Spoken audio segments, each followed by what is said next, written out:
a hand raised in anger in a room filled with 100 silent witnesses, a sound that shatters more than just the silence of a lavish dinner party. It shatters a life, a marriage, and an illusion of power. For Audrey Thorne, the stinging slap from her husband, Vincent, was not an end. It was the starting gun. What he didn't know, what none of them knew, was that Audrey's silent suffering had a price, and her quiet, unassuming brother was about to present the bill. He wasn't just a supportive sibling. He was Jonathan Knight, a man who moved markets the way others move chess pieces, and he was about to checkmate Vincent's entire empire. This is the story of how a single act of public humiliation triggered a corporate war that brought a titan to his knees. The air in the penthouse apartment overlooking Central Park was always thin, kept at a precise 68 degrees Fahrenheit by a climate control system that cost more than the average suburban home. It was an atmosphere Audrey Thorne had learned to breathe, but it never felt like oxygen. It was manufactured just like her smile, her posture, and the carefully curated life she shared with her husband, Vincent Thorne. Vincent was a man carved from ambition and polished with arrogance. He was the CEO and founder of Thorne Dynamics, a rapidly expanding tech and logistics firm that had made him a formidable name on Wall Street. He saw the world as a series of assets to be acquired and liabilities to be managed. To his profound and ever-present disappointment, he had long ago filed his wife, Audrey, under the latter category. Tonight was the annual Thorne Dynamics Charity Gala, the pinnacle of the New York social calendar. It was not, in fact, about charity. It was about Vincent reinforcing his position at the top of the food chain. The event was to be held at their sprawling Hamptons estate, a monument to modern architecture and cold, impersonal wealth. Every detail from the Michelin-starred caterer to the particular vintage of champagne being served had been personally approved by Vincent. Audrey stood before the full-length mirror in their dressing room, a cavern of polished marble and dark mahogany. She was adjusting the strap of her emerald green gown, a stunning silk creation that felt more like armor than clothing. "Is that what you're wearing?" Vincent's voice cut through the silence. He entered the room already in his tuxedo, knotting his bow tie with brisk, impatient movements.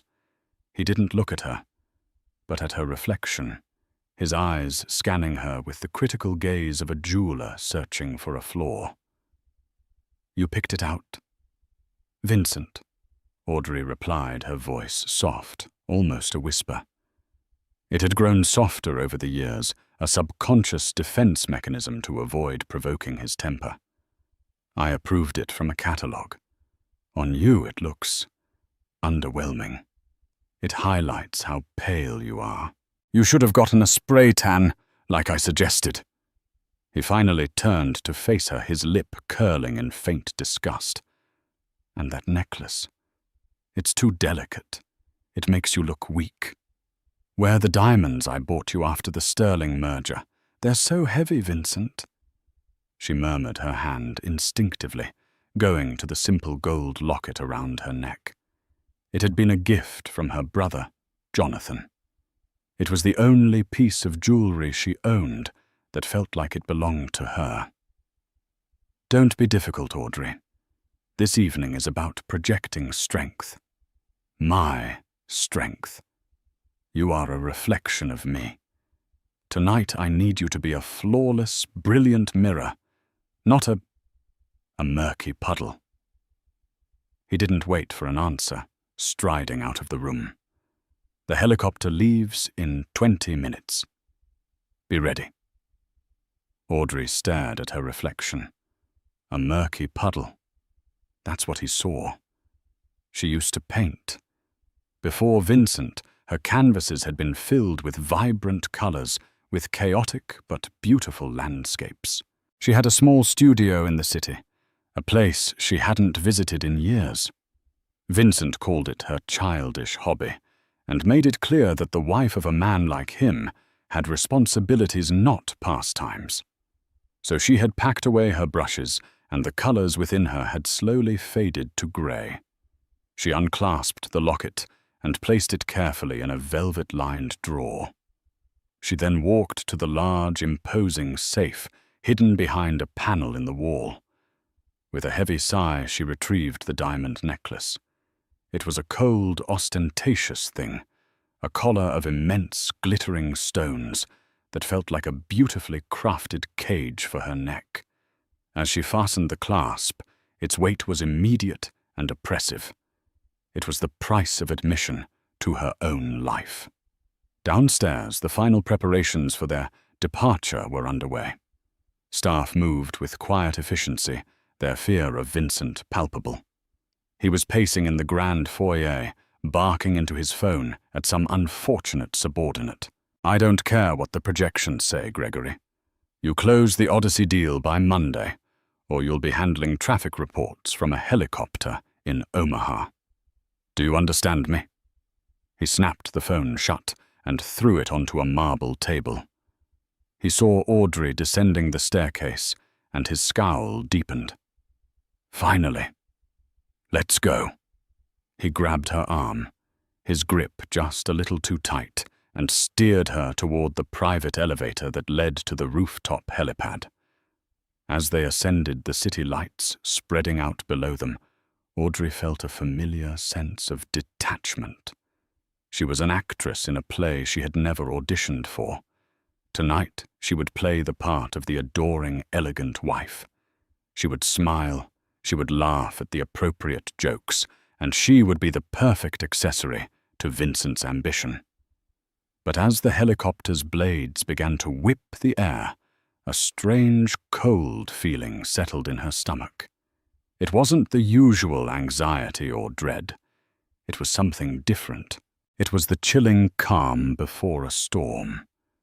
She didn't know why, but she felt that the performance tonight would be her last. The mirror Vincent wanted was about to crack. The Hamptons estate was ablaze with light, a beacon of opulence against the dark Atlantic Ocean. Guests milled about the vast lawn and poolside terrace, a sea of couture gowns and bespoke tuxedos. The air buzzed with forced laughter, hushed business deals, and the clinking of champagne flutes. It was, by all accounts, a spectacular success.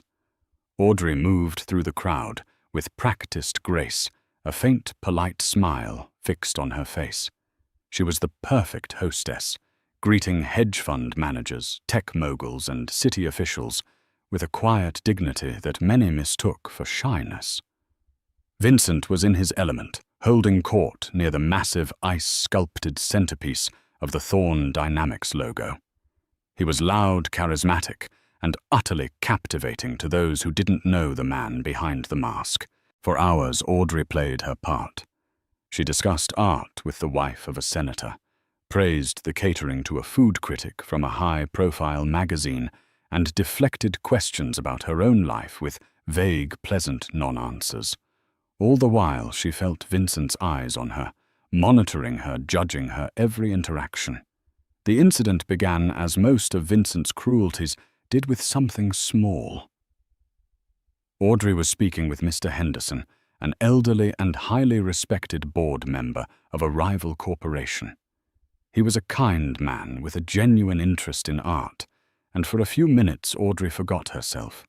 She spoke animatedly about the Impressionists, about the use of light and color, a spark of her old self flickering to life. Vincent materialized at her side, his arm snaking around her waist with a possessive tightness that made her wince. "Darling," he said, his voice a smooth, dangerous purr. "I hope you're not boring Mr. Henderson with your little hobbies." Miss Henderson smiled graciously. "Not at all, Vincent. Your wife is incredibly knowledgeable. I was just saying she has a better eye than half the curators in this city." Vincent's smile didn't reach his eyes. She dabbles. It's what keeps women like her occupied, isn't it? He gave her waist a sharp squeeze, a silent command to be quiet. The conversation ended awkwardly, and Mr. Henderson soon excused himself. The moment he was out of earshot, Vincent's grip tightened painfully. He leaned in his breath, hot against her ear. "What did I tell you? You are here to be seen, not to lecture people on finger painting. You made yourself look foolish, and by extension you made me look foolish." "He was being kind, Vincent," Audrey whispered, trying to pull away. "He was pitying you," he hissed, "and I will not be pitied." Later in the evening, as the main course was being cleared, Vincent stood to make his speech. He spoke of philanthropy, of innovation, of the glorious future of Thorn dynamics. He was met with thunderous applause. As he sat down, flushed with his own importance, he turned to Audrey. "Well, what did you think?" he demanded, his voice low enough that only she could hear over the din of the party. "It was a very powerful speech, Vincent," she said honestly. He scoffed. "Don't patronize me. I saw your expression. You looked bored. Do you have any idea how much this night costs? How important it is for our image?"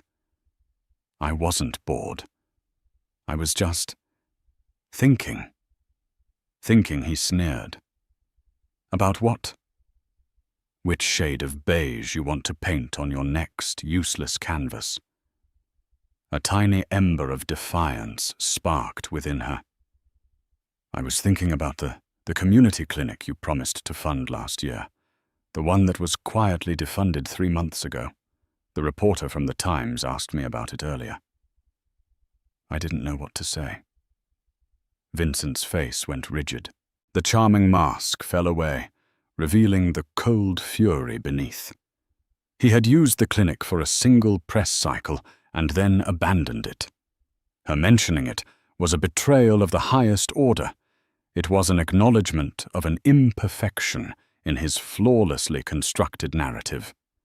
"You did what," his voice was a deadly calm. "I just told him I wasn't involved in the company's philanthropic disbursements," she said, her heart starting to pound. "You should have said nothing. You should have smiled and walked away. Instead, you engaged. You showed weakness." His eyes were like chips of ice. The table was filled with their most important guests, including Gregory Finch, his sycophantic right-hand man, and several key investors. They were all engaged in their own conversations, but a subtle tension was beginning to emanate from the head of the table. He cornered me, "Vincent. You are my wife. You are not to be cornered. You project strength.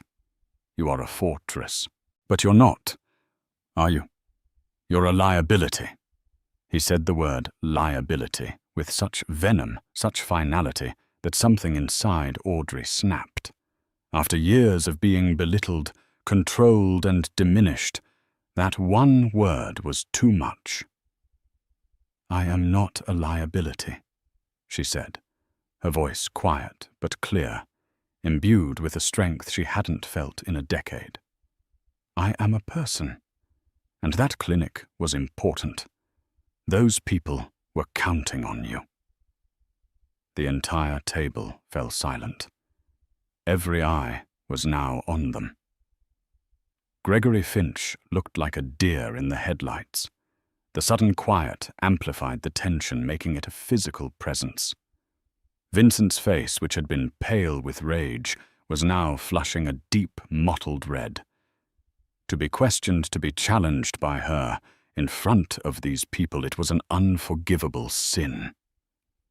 He leaned in close, his voice a guttural whisper. "You will never ever question me again."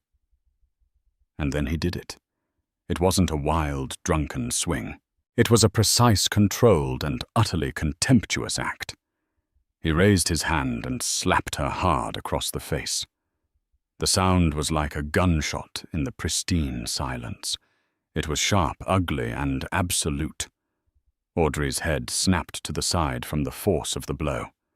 A collective gasp went through the guests nearby. Time seemed to freeze. For a full 10 seconds, the only sound was the distant crash of the ocean waves.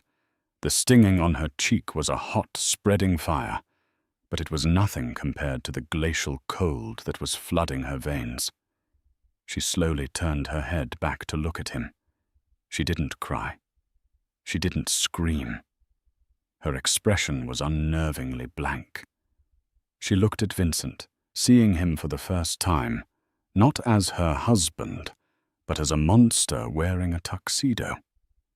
She saw the shock on the faces of their guests, the mixture of horror and morbid fascination. She saw Gregory Finch quickly look down at his plate, refusing to meet her eyes. Vincent, realizing what he had done in public, tried to recover.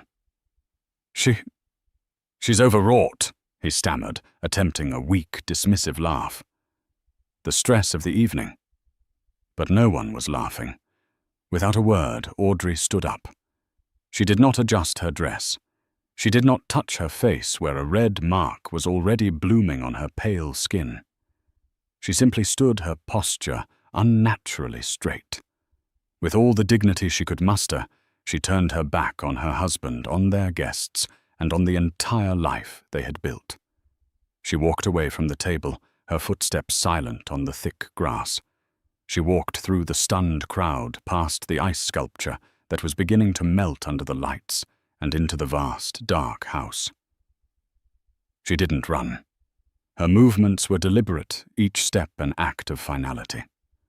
Once inside, she didn't go to their bedroom. She went to the small, sterile guest room on the ground floor, locked the door, and pulled out her phone. Her hands were perfectly steady. She scrolled through her contacts and pressed the one name that represented safety. The one person in the world who had never asked her to be anything other than herself. The phone rang twice before he picked up. "Jonathan," she said, her voice devoid of all emotion. "I need you." Jonathan Knight operated out of a modest, unpretentious office in a less fashionable district of downtown Manhattan. There was no sprawling corner suite with panoramic views, no expensive art on the walls. The space was functional, filled with monitors, displaying complex market data stacks of financial reports and whiteboards covered in intricate diagrams. It was the nerve center of Knight Industries, a private equity firm so powerful and discreet that its full scope was known only to a handful of people. Jonathan preferred it that way. He wasn't like Vincent, who needed to broadcast his success to the world. Jonathan's power was the quiet, tectonic kind, unseen, until the landscape irrevocably shifted. He was in his late 30s, with a calm, watchful demeanor that often led people to underestimate him. He had the same gentle eyes as his sister Audrey, but behind them was a mind that moved with the cold, calculating precision of a supercomputer. He had built his empire from nothing, guided by a simple principle. Information is the most valuable currency, and patience is the sharpest weapon.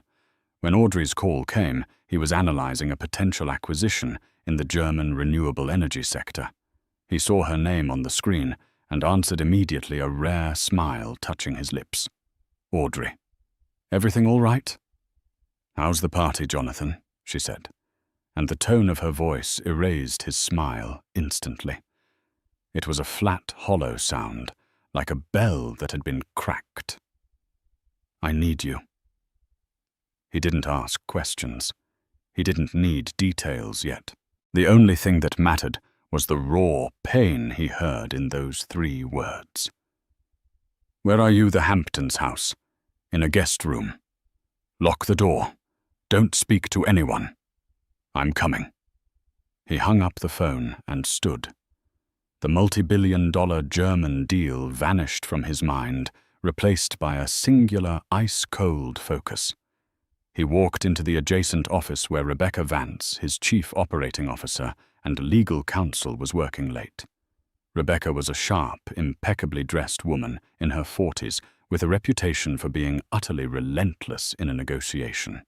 She was one of the few people Jonathan trusted implicitly. "Clear my schedule for the rest of the week," he said, his voice dangerously level. "Cancel the Frankfurt trip. Something's happened with Audrey." Rebecca looked up, her expression immediately serious. She knew how much Jonathan cared for his sister. "What do you need the company helicopter?" "I need to be in the Hamptons in an hour.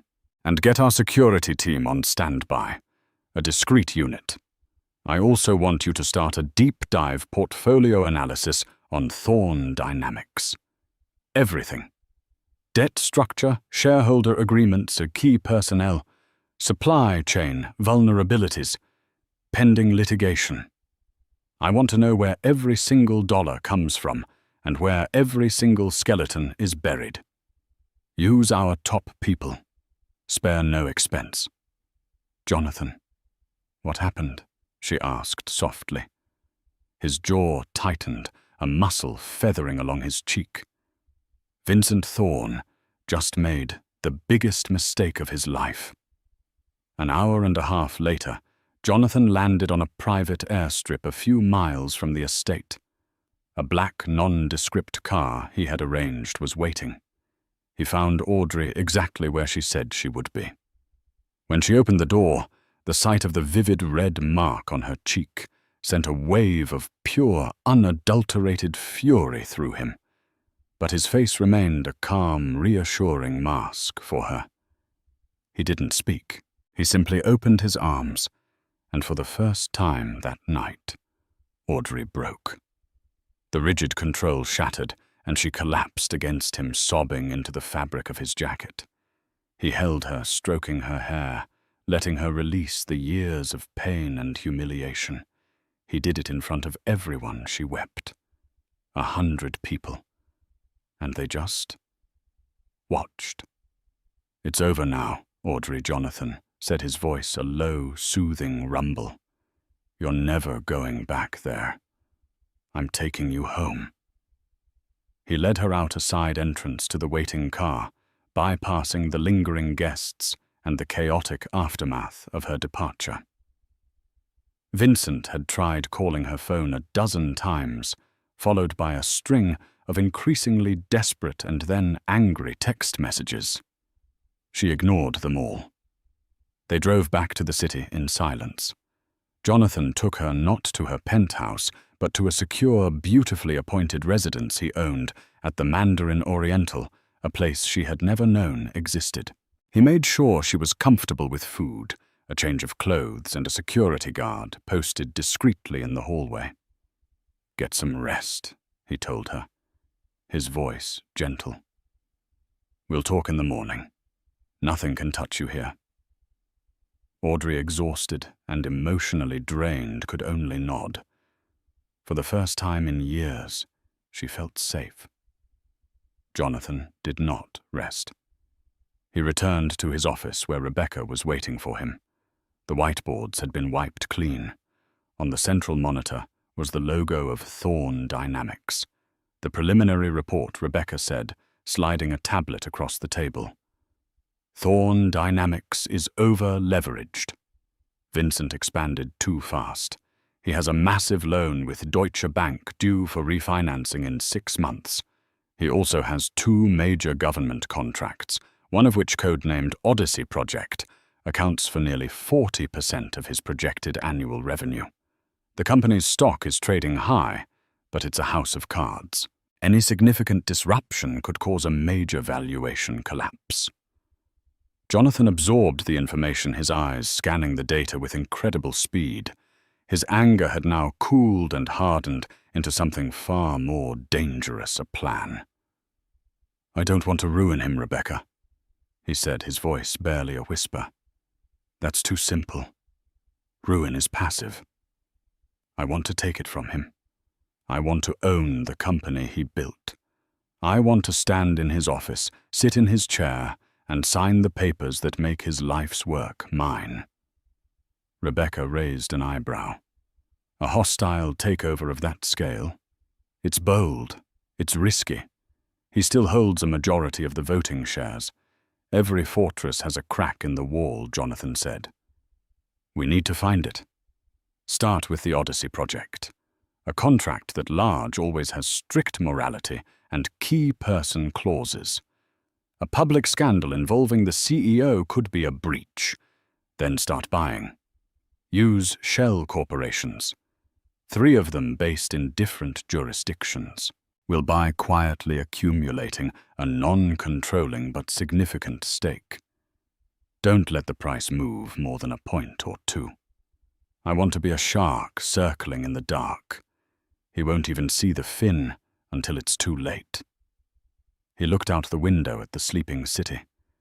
Vincent Thorne was in his palace across the park, probably drunk, probably furious, but feeling secure in his power. He thought this was a domestic dispute. He thought he could apologize, buy Audrey another piece of jewelry, and smooth things over. He had no idea that a war had just been declared. Jonathan Knight was not a man who fought battles. He engineered complete and total victories. And for what Vincent had done to his sister, the victory would be absolute. The price for Audrey's pain would be everything Vincent had ever built and everything he ever was. The week after the gala was a masterclass in corporate camouflage. To the outside world, it was business as usual. Thorne Dynamics stock remained stable, and Vincent Thorne, after a brief and humiliating period of damage control, managed to spin the incident at the party as a private matter fueled by exhaustion and too much champagne. He issued a generic public apology for the unfortunate scene and made a conspicuous donation to a women's shelter, a move of such cynical hypocrisy that it made Jonathan's blood boil. Vincent believed he was weathering the storm. He had sent Audrey a mountain of flowers which were refused at the hotel. He sent pleading, then threatening emails which went unanswered. He assumed she was with her brother, licking her wounds.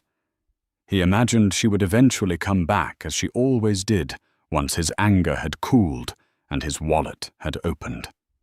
The idea that she was gone for good and that her departure was the first tremor of an earthquake that would swallow him whole never entered his mind. Meanwhile, in the quiet, methodical offices of Knight Industries, the war machine was spooling up. Jonathan's teams worked around the clock. 3 separate untraceable shell corporations, Orion Holdings, Lyra Investments, and Phoenix Capital, began purchasing shares of Thorne Dynamics on the open market. The buys were small and strategically timed, spread across different trading desks to avoid triggering any alarms. It was a slow, patient accumulation, like a rising tide. Vincent, blinded by his own arrogance, barely noticed. He saw a minor uptick in trading volume, but attributed it to positive market sentiment following a recent product launch. His CFO mentioned it in a morning brief, and Vincent dismissed it with a wave of his hand. "It's confidence in my leadership, Gregory," Vincent had boasted to his number 2. "The market knows that a little domestic drama doesn't shake an empire." Gregory Finch, however, was not so sure. He had been at that table. He had seen the look in Audrey's eyes when she left, and he had seen the dead, cold fury on Vincent's face after. Gregory was a survivor. His loyalty to Vincent was born of ambition and fear, not respect, and fear told him that something was wrong. The second phase of Jonathan's plan involved finding an ally inside the fortress. Rebecca's team had identified a potential candidate, Henry Coleman, the 58-year-old head of logistics. Henry had been with Thorne Dynamics from the very beginning, a loyal and brilliant strategist who had designed the very systems that made the company so profitable. But he was old school. He valued integrity and loyalty qualities Vincent had long since discarded. Recent chatter suggested Henry was on the verge of being forced into early retirement, to make way for a younger, cheaper, and more pliable executive. Vincent had publicly dismissed one of Henry's recent reports as the work of a man who's lost his nerve. The insult had stung. Jonathan arranged a meeting, not in a boardroom, but on a park bench during a rainy Tuesday lunch hour. Henry arrived cautiously, clutching an umbrella, his face a mixture of suspicion and curiosity. "Mr. Coleman," Jonathan began, his voice calm and direct. "My name is Jonathan Knight. I believe we have a mutual interest in the future of Thorn Dynamics." Henry was wary. "I don't know you, Mr. Knight. You know my sister, Audrey Thorn." Henry's expression softened instantly. "Mrs. Thorn, a lovely woman, a true lady. What her husband, what he does, it's a disgrace." He stopped himself, realizing he was speaking to a stranger. "Vincent Thorn is a man who mistakes cruelty for strength," Jonathan continued, "and loyalty for weakness. He is about to learn a very hard lesson about both. I am in the process of acquiring a controlling interest in his company. I intend to remove him. To do that efficiently, I need to understand the company's operational vulnerabilities. Specifically, I need everything you know about the Odyssey project." Henry stared at him, stunned. A hostile takeover. It was unthinkable. But as he looked at the quiet, intense man sitting next to him, he saw a seriousness that was undeniable.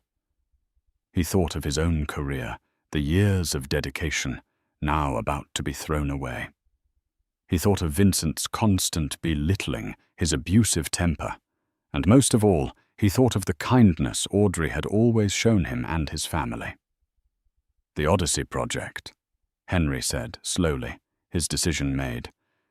"It's a logistical nightmare, a high-tech surveillance and transport contract for a federal agency.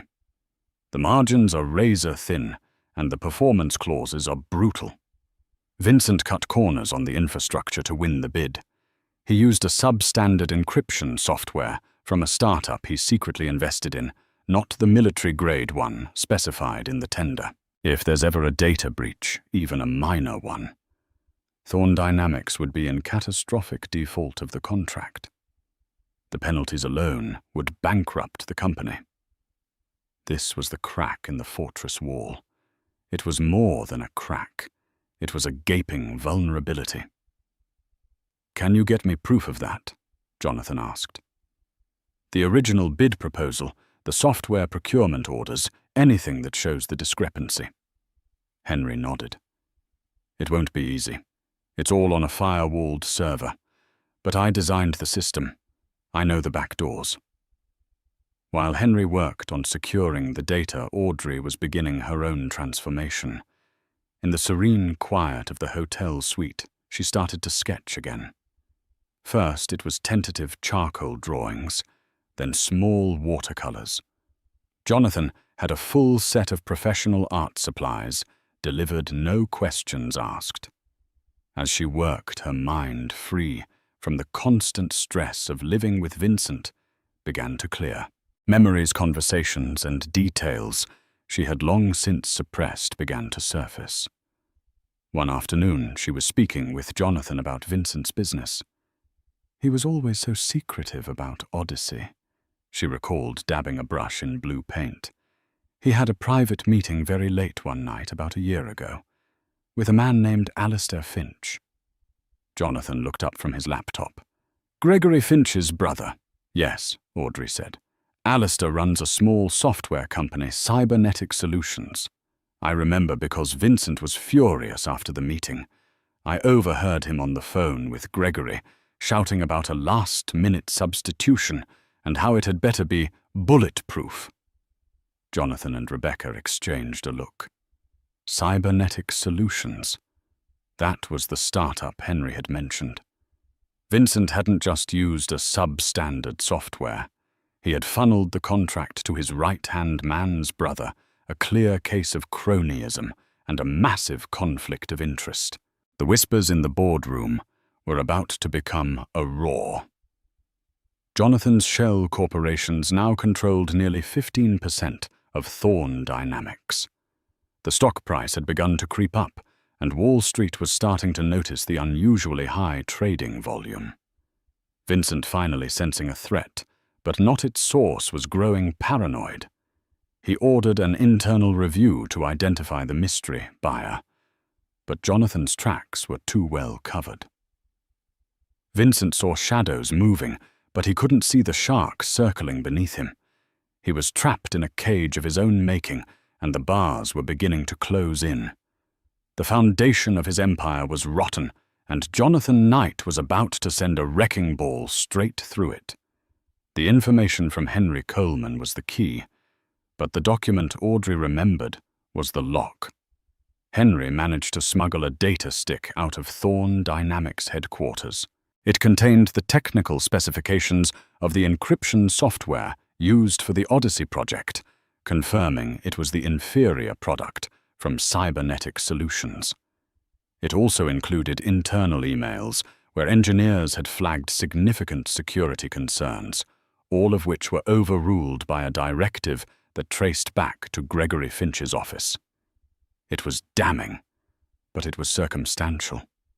To prove Vincent's direct involvement and fraudulent intent, they needed a signed document, the original amended contract, or a purchase order bearing his signature. It would be on his private server, Henry explained over a secure line, or in his office safe. He keeps all his dirty laundry close. The office safe was a fortress within a fortress. But Jonathan remembered something Audrey had told him years ago, a story told as a joke. Vincent was so arrogant, so convinced of his own brilliance, that he used the same master passcode for everything important the date of his first major hostile takeover, a number that symbolized his ruthlessness and success. The problem was getting into the office. Vincent's executive suite was on the top floor, accessible only by a private elevator that required his keycard and biometric thumbprint. A direct assault was impossible. They needed a Trojan horse. The opportunity came in the form of the annual fire safety inspection, a mundane event that Rebecca's team discovered was scheduled for the following Wednesday. Her people, through a series of anonymous tips and well-placed complaints to the city fire department, managed to elevate the routine checkup into a full-scale systems audit, requiring access to every floor, including the executive suite. They also ensured that the firm contracted to do the inspection was one that Knight Industries had a long-standing and very discreet relationship with. While the plan was being set, Audrey's role became unexpectedly crucial. She was no longer just the victim. She was becoming an active participant in Vincent's downfall. The art had reawakened her mind, and with it, her memory. She spent hours with Rebecca, piecing together fragments of overheard conversations, names on visitor logs, and timings of late-night meetings. "There's a second safe," Audrey said one evening, looking up from a sketch she was working on. "Not in his office. It's at the penthouse, hidden behind a false panel in the library." Jonathan and Rebecca looked at her, surprised. "He called it his legacy safe," Audrey continued. "He kept personal papers there, old contracts, deeds, things he considered the bedrock of his empire. He showed it to me once years ago when he was drunk and bragging. He said, 'They can take the company, but they can never take the foundation.'" A chill went down Rebecca's spine. It was exactly the kind of melodramatic, self-important thing a man like Vincent would do. "Do you know the combination?" Jonathan asked gently. Audrey closed her eyes, her brow furrowed in concentration. It wasn't a number. It was a sequence, a series of clicks. He turned the dial, right, left, then right again. "I remember the sound." She mimicked the motion with her hand. "He told me the sequence was based on the stock prices of the first 3 companies he ever bankrupted." It was a long shot, but it was a better one than trying to crack his office safe. The penthouse was her territory. While Vincent was at the office, she was still legally a resident. She had the right to be there. The plan was set for Wednesday. While the fire inspectors created a diversion at Thorn Dynamics headquarters, Audrey would return to the gilded cage one last time. Jonathan insisted on sending his best security operative with her, a man named Peterson, who could pass for a driver. Walking back into that penthouse was one of the hardest things Audrey had ever done. The air was still kept at a chilling 68 degrees. The oppressive silence was the same. But she was different. She was not the timid woman who had fled a week ago. She walked with purpose, her fear replaced by a cold, hard resolve. While Peterson stood guard at the door, Audrey went to the library. The room was lined with thousands of books Vincent had never read, their spines perfectly aligned. She ran her hand along the polished mahogany panels, just as she'd seen Vincent do. Her fingers found a small, almost invisible seam. She pressed, and a section of the bookshelf swung inward, revealing a sleek black safe. Her heart pounded in her chest. She took a deep breath and placed her hands on the dial. She closed her eyes, picturing Vincent, his smug face, his dismissive tone. She remembered the stock tickers he used to obsess over in the early days of their marriage. Right to 41. Left past 41. Twice to 18. Right to 25. She turned the dial, the soft clicks echoing in the silent room. On the final turn, there was a heavy thud as the bolts retracted. It had worked. She pulled the heavy door open. Inside were not jewels or cash, but stacks of leather-bound folders. She began searching her hands, moving quickly. She found old deed stock certificates, and then a thin folder labeled Odyssey Procurement. Her hands trembled as she opened it. Inside was a single-page document. It was a signed directive from Vincent Thorn to Gregory Finch, authorizing the substitution of the specified military-grade encryption software with the product from Cybernetic Solutions. The document explicitly stated the reason: significant cost savings and enhanced profit margin. At the bottom, in Vincent's arrogant, sprawling handwriting, was his signature. It was the smoking gun. He hadn't just approved the change. He had ordered it to maximize his own profit, knowingly putting a multi-billion-dollar federal contract at risk. She quickly took a picture of the document with her phone and sent it to Jonathan. A moment later, her phone buzzed with his reply. "Got it. Get out now. It's over." At the same time, across town, the diversion at Thorn Dynamics was working perfectly. The fire inspectors, with their clipboards and official uniforms, had demanded access to the executive server room for a routine systems check, causing a minor panic and drawing Vincent and his security team away from his office. Another inspector, a tech expert from Jonathan's team, was escorted to the executive suite. While the building's head of security was distracted, the expert used a sophisticated device to clone Vincent's keycard and lift a perfect copy of his thumbprint from his desk phone. It took less than 90 seconds. They now had everything. They had the document from the safe confirming Vincent's criminal intent. They had the means to access his office and private server whenever they chose. They had Henry Coleman on the inside, ready to corroborate the technical details, and they had a 17% stake in his company. The Trojan horse had been delivered. Its belly was full of soldiers, and the gates of Troy were about to be breached. Vincent Thorn was still sitting in his office, completely unaware that his kingdom had already fallen.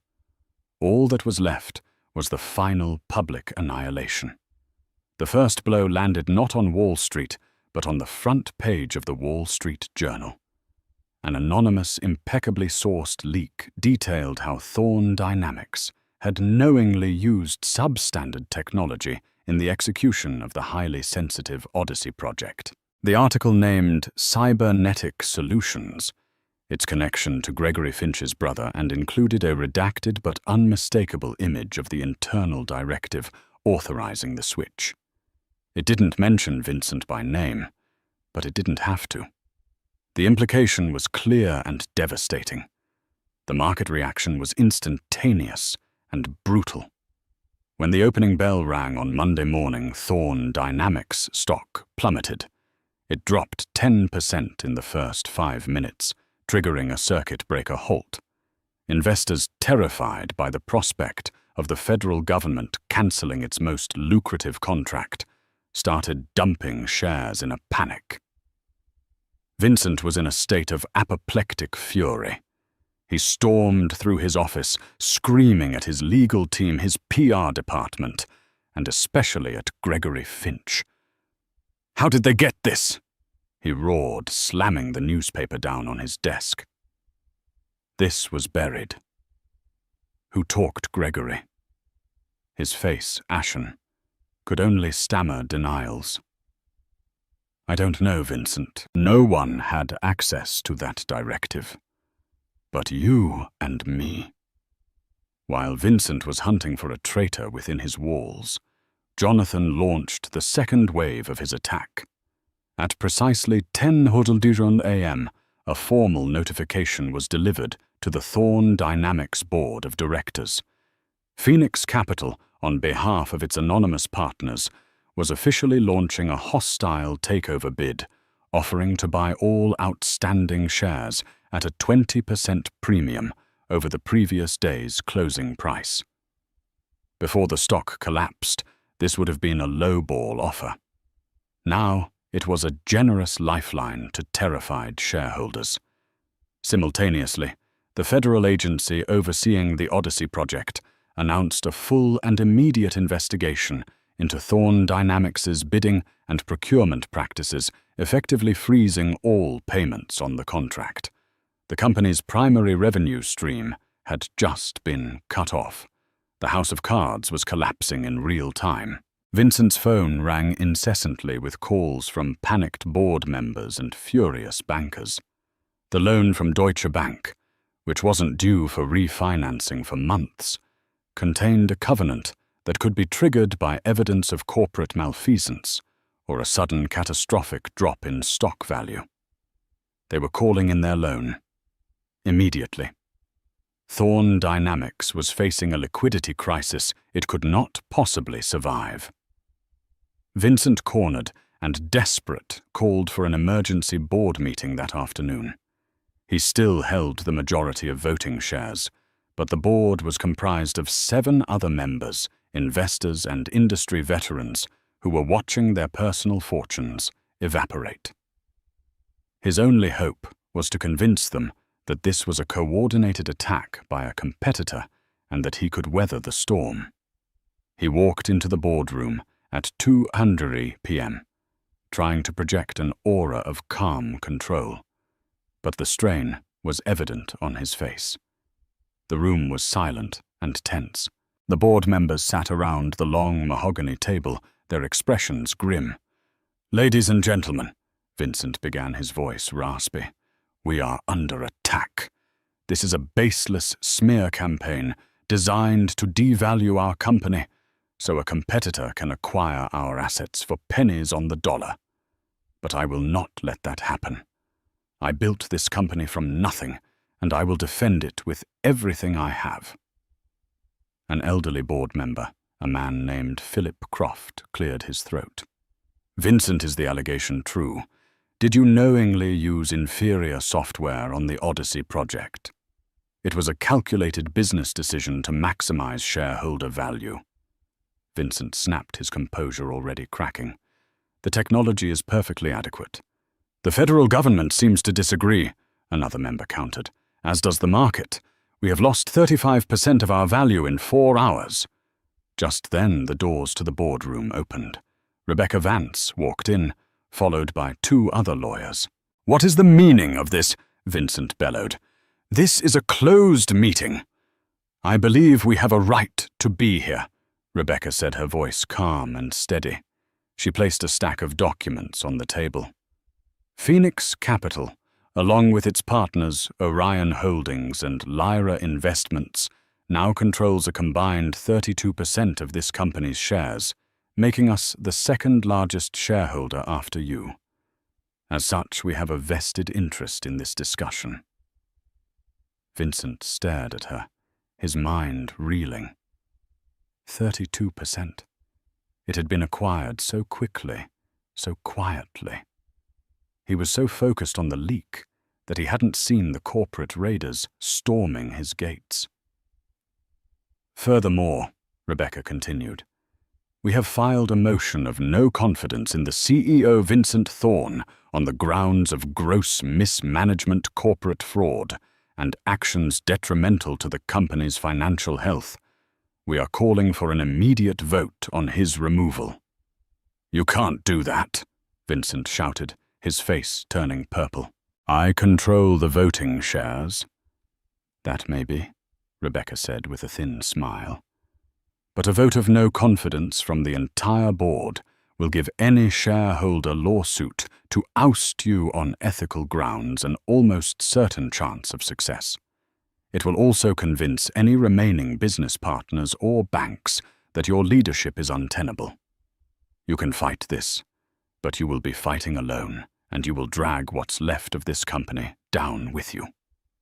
She looked around the table, making eye contact with each board member. "We, however, are offering another way, a path to stability. If Mr. Thorne is removed, our consortium is prepared to inject enough capital to satisfy the Deutsche Bank loan and stabilize the company through the federal investigation. We will save this company, but not with him at the helm." It was a perfectly laid trap. She was offering the board a choice: go down with the sinking ship, captained by a disgraced CEO, or throw him overboard and climb into a well-funded lifeboat. Vincent looked at the faces around the table. He saw no support. He saw only cold financial calculation. He turned to his last hope. "Gregory, tell them. Tell them. This is a lie." Gregory Finch, who had been silent throughout the entire exchange, slowly pushed his chair back. He stood up and looked not at Vincent, but at Rebecca. "The allegations are true," he said, his voice barely a whisper. "I was following Mr. Thorne's direct orders. I am prepared to testify to that fact in exchange for immunity and a severance package." The betrayal was absolute.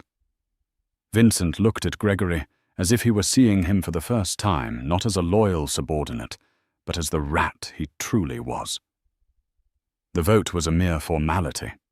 One by one, every single board member voted to remove Vincent Thorne as CEO and chairman of the board, effective immediately.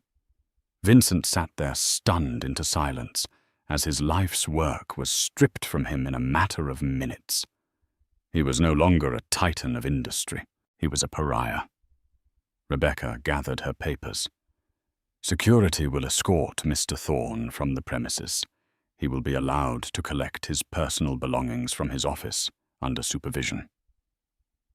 As two grim-faced security guards entered the room, the main door opened one more time. Jonathan Knight walked in. He didn't look at the board or at Rebecca. He walked slowly, deliberately toward the head of the table and looked down at the man who had destroyed his sister's spirit. Vincent looked up, his eyes filled with dawning, horrified realization. "You," he breathed. "It was you." Jonathan said nothing. He simply held Vincent's gaze for a long moment, his expression unreadable, but his message clear. "This is for Audrey."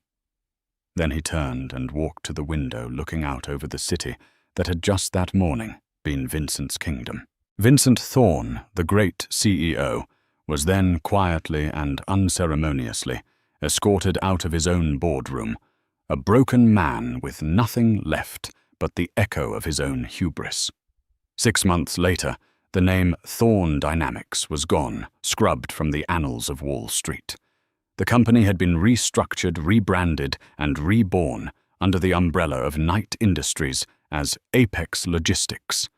Under new ethical management, and with the full backing of Jonathan's capital, it had been salvaged. The Odyssey project contract was renegotiated. A settlement was reached with the federal government, and the company was slowly, painstakingly put back on a path to stability. Gregory Finch disappeared with a modest severance package and the permanent stain of being a turncoat.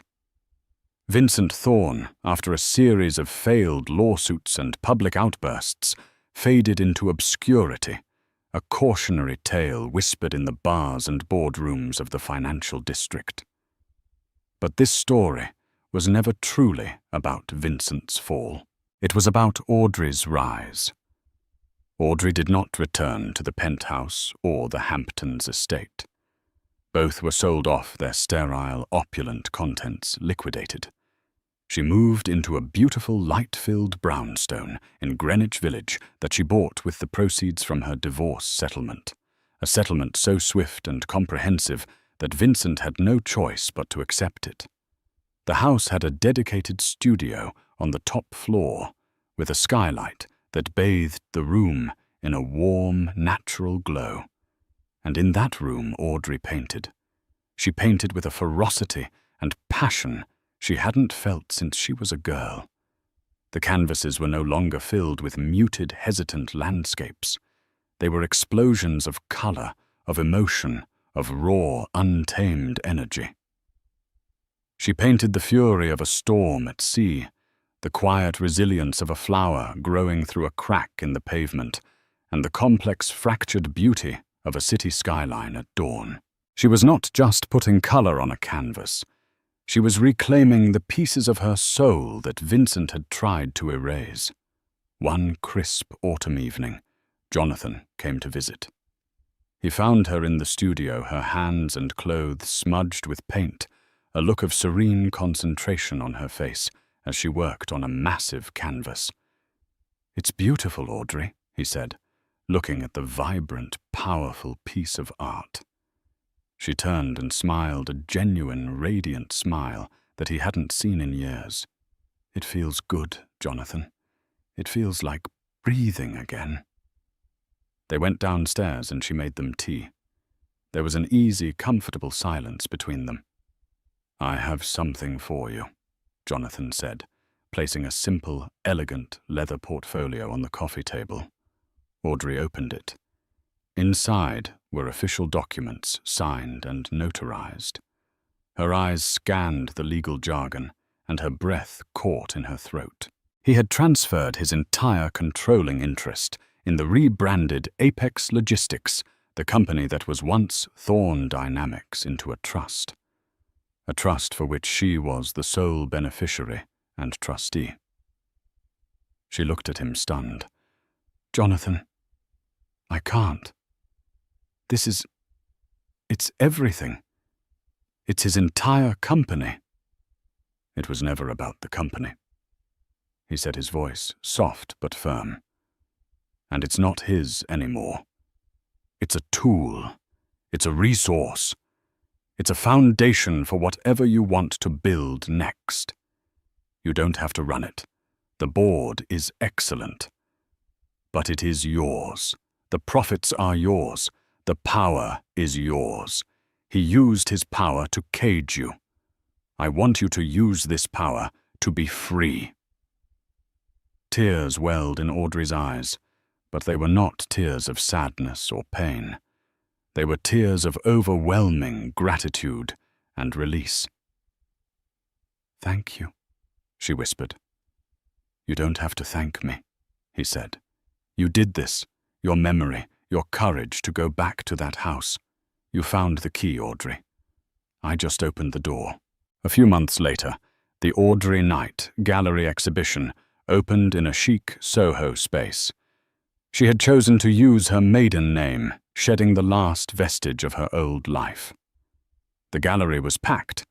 Critics, collectors, and art lovers buzzed with excitement, praising the debut of a powerful new voice in the art world. Audrey stood in the center of the room, not in a heavy diamond necklace and a designer gown, but in simple black pants and a white silk shirt. A single drop of emerald paint on her cheek. She was not reflecting anyone's light. She was glowing with her own. Her masterpiece was the centerpiece of the exhibition. It was a vast, abstract painting titled Shatter. It was a chaotic, beautiful swirl of emerald green, stark white, and the deepest black, but at its very center, emanating outward, was a brilliant, defiant splash of crimson. It was the color of a wound, the color of rage, but also the color of a phoenix rising. She watched as people stood before it, captivated. They saw a painting. She saw the story of her life. She saw the moment a mirror cracked not to break, but to finally let the light inside get out. She was free, not because her abuser had been punished, but because she had finally and completely reclaimed herself. The revenge was not the destruction of his company. It was the creation of her own life, a masterpiece painted in the bold colors of her survival. Audrey's story is a powerful reminder that the most profound revenge isn't about destruction, but about rebirth. It wasn't just about a billionaire brother avenging his sister. It was about a woman reclaiming her own voice, her own power, and her own identity from the ashes of a toxic marriage. Vincent's empire was built on a foundation of intimidation and fear, but Audrey's new life is built on the unshakable bedrock of her own strength and creativity. She proved that the greatest victory is not in tearing someone else down, but in building yourself up stronger and more vibrant than before. If this story of justice and rebirth resonated with you, please show your support by hitting that like button. Share this video with someone who might need to hear a story of triumph over adversity. And most importantly, subscribe to the channel and turn on notifications for more powerful stories of a person's life. Thank you for listening.